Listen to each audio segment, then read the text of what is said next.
कोटि नमन। महर्षि, पत्नी, माँ बाप, बहन, बच्चे, इन सब में से पति का कर्तव्य पहले किसके प्रति है? जो भगवत मार्ग पर चल रहा है, सब में भगवान देखता है, वो ऐसे में किसे प्राथमिकता दे? सबसे पहला कर्तव्य है कि हम श्री भगवान के हैं। सबसे पहला कर्तव्य हमारा मनुष्य जन्म में हम भगवान के अंश से, सिद्ध बात है, इसमें कोई भाव करने की जरूरत नहीं। हम तो है ही ना श्री भगवान के। अब जिस समय जैसा कर्तव्य उपस्थित होता है, जैसे पत्नी हमारी अर्धांगिनी है, उसने सर्वस्व समर्पित किया है अपने जीवन को हमारे को, पाणी ग्रहण हम किया।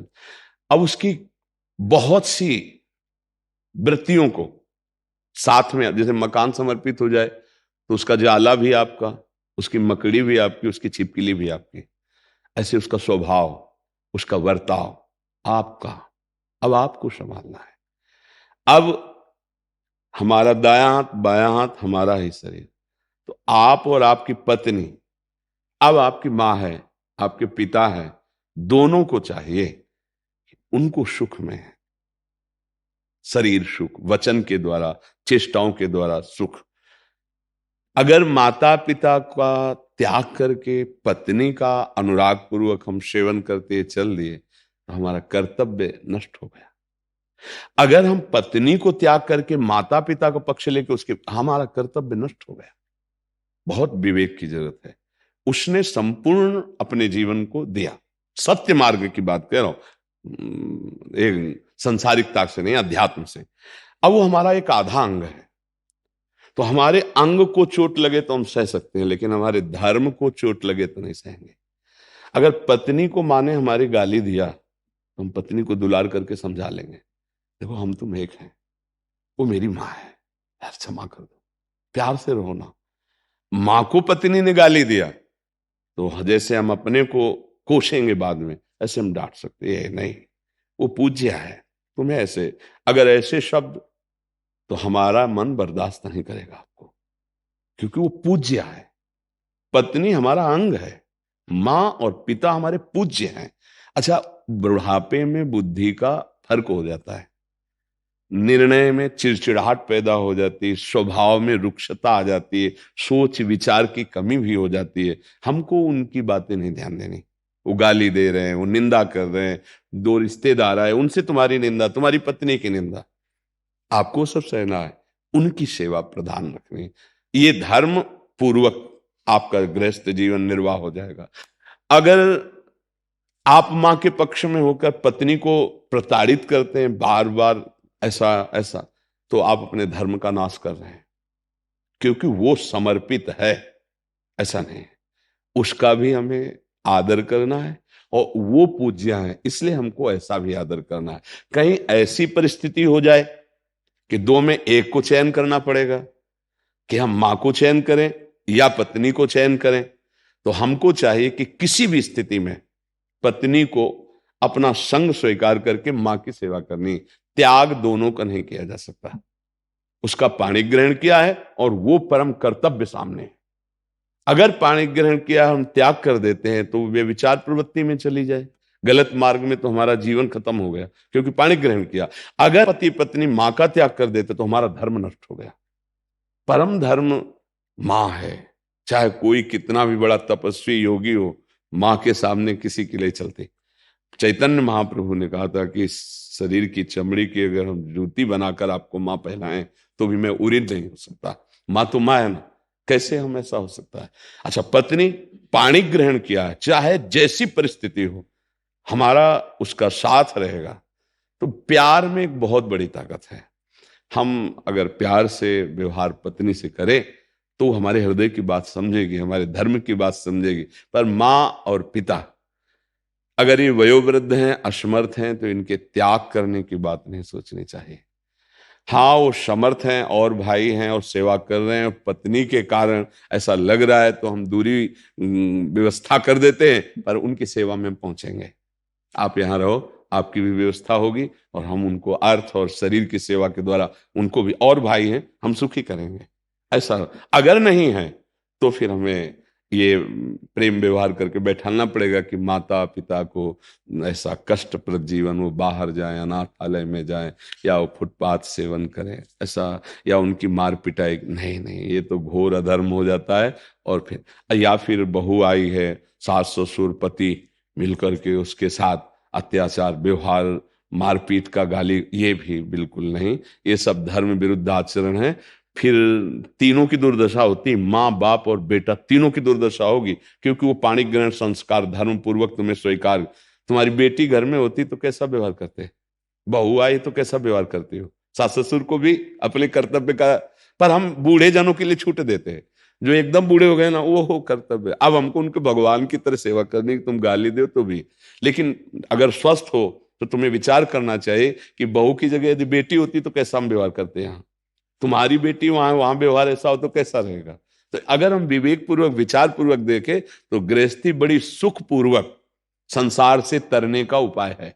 सुख पूर्वक आप एक घर में सदगृहस्थ की भांति यदि व्यवहार करते हुए नाम जप कर रहे हैं, अतिथि सेवा संत सेवा, तो आप भगवत प्राप्त महापुरुष हो जाएंगे गृहस्थी में रहते हुए। पर बड़ा कठिन है गृहस्थ धर्म में, क्योंकि विपरीत भावनाएं जब जुड़ जाती हैं परिवार में, तब उनको संभालना बड़ा कठिन हो जाता है। और वो राजी ही नहीं है सास ससुर के साथ रहना, सास ससुर राजी ही नहीं है, ऐसी बहुत बड़ा मतलब बड़ी समस्याएं आ जाती है। उस समय भगवान का सहारा लेकर बहुत धैर्य पूर्वक चलना चाहिए, बहुत सहनशील होकर अगर चले तो हमें लगता है, नहीं तो गृहस्थी में मतलब बहुत कठिन है भजन कर पाना, बहुत कठिन है सबको संभाल के चल पाना। एक को संभाले दूसरा बिखर रहा है ना। और ये तो हमने सुना है बहू का गुलाम है, ये माँ की बात क्यों मानेगा। अब इतनी कड़वी बातें बोली जा रही है, अब उसको सोचता है दो पक्ष हो गए, माँ पिता और पत्नी, अब किसके पक्ष में, पक्ष नहीं, पक्ष में तो माता पिता को ही लेना है। हम और पत्नी एक है, वो दो नहीं है। भाव इस भाव से चला जाता है गृहस्थ में, उनको हमें पूजना है। और ये तो हमारे प्राण है, जैसे प्राणों के दो हिस्से नहीं किए जाते, सही पूछो, पति पत्नी का ऐसा ही संबंध है। वो देखने को दो शरीर है, उसका एक प्राण वाला होना चाहिए कि हमारे वो प्राण है, वो हमारे प्राण है। और प्यार से तो हमें लगता है प्रेम में बड़ी सामर्थ्य है। प्रेम की भाषा को समझाने के लिए कोई शास्त्र नहीं बने। देखो कुत्ता कुछ तो नहीं पढ़े ना, देखो ना पूछ डुलाने लगेगा, प्रेम भाषा को भी जानता है। छोटा बच्चा भी पैदा हुआ है, कुछ दिनों ऐसे करेला, वो किलकारियां मानने लगे। मतलब प्रेम सब परिचय जानते हैं, प्रेम और भय का परिचय कहीं पढ़ाया नहीं जाता। छोटे बच्चे को ऐसे करो आप रोने लगेगा, आप कुत्ते को ऐसे करो भागने लगेगा। मतलब भय और प्रेम, ये दो भाषाएं सबको ज्ञान है, सबको ज्ञान है। तो अगर वास्तविक हृदय तो है ही ना, अब बहुत ही हृदयहीन हो तो हम नहीं कह सकते, नहीं तो माताओं बहनों में बहुत हृदय होता है, पुरुष से भी ज्यादा वात्सल्य होता है उनके अंदर। अगर हम प्यार से अपनापन करके, तो हमें लगता है कि सब समस्याओं का समाधान हो जाए। थोड़ी देर अगर गुस्सा, कोई बराबर तो रहता नहीं, तो जब गुस्सा शांत हो जाए तब प्यार से समझा दे। पर माता पिता अगर वयोवृद्ध है तो हमारा प्रथम धर्म है कि दोनों मिलकर उनकी सेवा करें जब तक उनका शरीर है। समझ पा रहे? महर्षि, इसमें एक प्रश्न है, कल हमारे पास आया था। जैसे आप कहते हैं कि माता पिता की सेवा करनी चाहिए, परम कर्तव्य है, बट कभी उनकी मानसिकता और इनकी मानसिकता दोनों में विलग हो जाता है, तो वो इनको घर से निकाल दिए।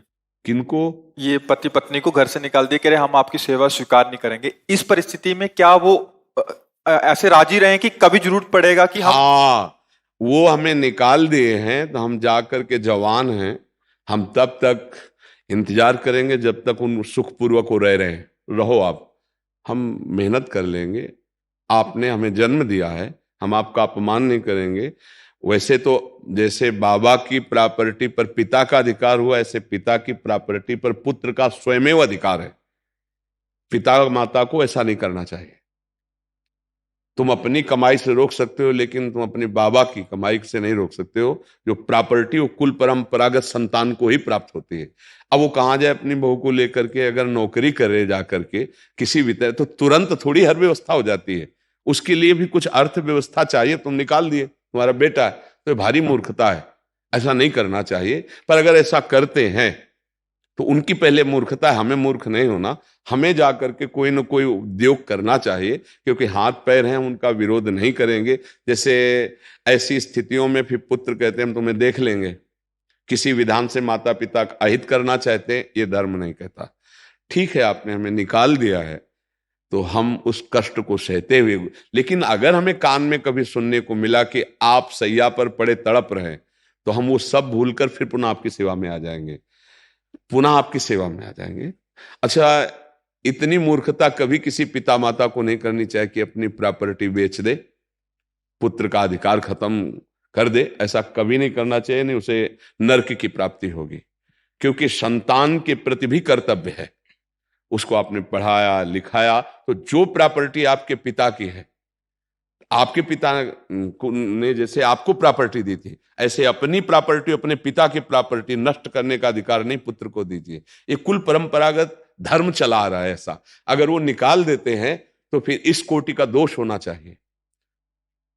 हाँ, आपने ऐसा ऐसा ऐसा ऐसा शास्त्रीय दोष होना चाहिए। अगर आप ऐसे निकाल देते कि मेरी प्रॉपर्टी है, तो फिर आपको दुख भोगना पड़ेगा। अगर ऐसा, उसने कोई गलत कार्य कर दिया है, फिर सिद्ध हाँ, हो रहा इस है तो कोटि का अपराध साबित हो गया है कि अब आप हमारे घर में नहीं रह सकते। मान लो आप भाई होकर के बहन के साथ ऐसा व्यवहार कर नहीं रखेंगे, बाहर निकलो। वो बात अलग है कि कोई भारी महत अपराध कर दिया लड़के ने या ऐसा, तो बात अलग नहीं। ऐसे ऐसे धर्म नहीं कहता कि आप बहू और बेटे को निकाल दो, इतना ऐसा नहीं, दुर्व्यवहार हो जाएगा।